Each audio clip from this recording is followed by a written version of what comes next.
হ্যাঁ, ওটা টিপলে হবে। বলো আসসালামু আলাইকুম ওয়া রাহমাতুল্লাহ। আসসালামু আলাইকুম ওয়া রাহমাতুল্লাহ।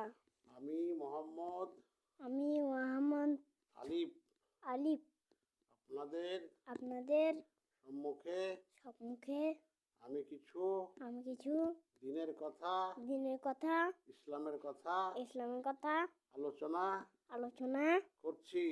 করছি। আপনারা মন দিয়ে দিল লাগিয়ে শুনুন এবং এবং আমল করার করার চেষ্টা করুন। আমরা সকলেই আল্লাহর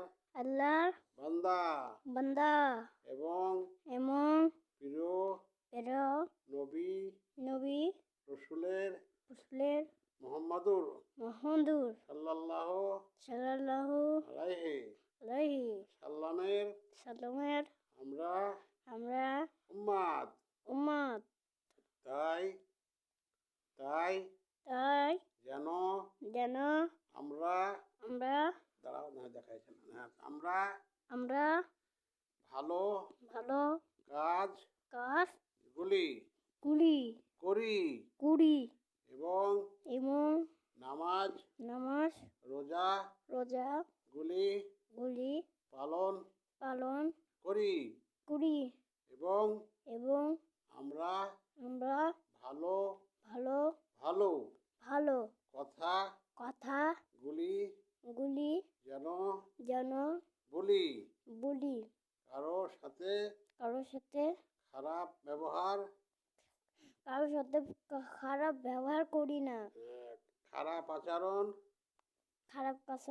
করিব না এবং আমরা মিষ্টি ভাষায় সুন্দর ভাষায় কথা বলবো এবং আমরা আল্লাহকে মানবো এবং আল্লাহর রাসূলকে মানবো এবং হাদিস কোরআন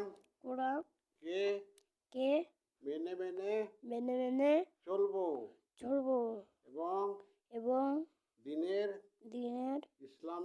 ইসলামের খিদমত করবো এবং সকলকে মা বাবাকে সম্মান করবো, ভালোবাসবো। কোনোদিন কষ্ট দিব না। তাই আল্লাহ তাআলা আমাদেরকে কবুল করুন এবং আপনার পথে পরিচালিত করুন। আচ্ছা, তারপরে আল্লাহ তাআলা আমাদেরকে সেই তৌফিক দান করেন। সকলে বলেন আল্লাহুম্মা আমিন। এবং যা শুনলাম সকলে আমল করব ইনশাআল্লাহ। আল্লাহুম্মা আমিন। আসসালামু আলাইকুম ওয়া রাহমাতুল্লাহি ওয়া বারাকাতুহু। আসসালামু আলাইকুম ওয়া রাহমাতুল্লাহি হে বারাকাতুহু। ওয়া বারাকাতুহু। আচ্ছা, ঠিক আছে।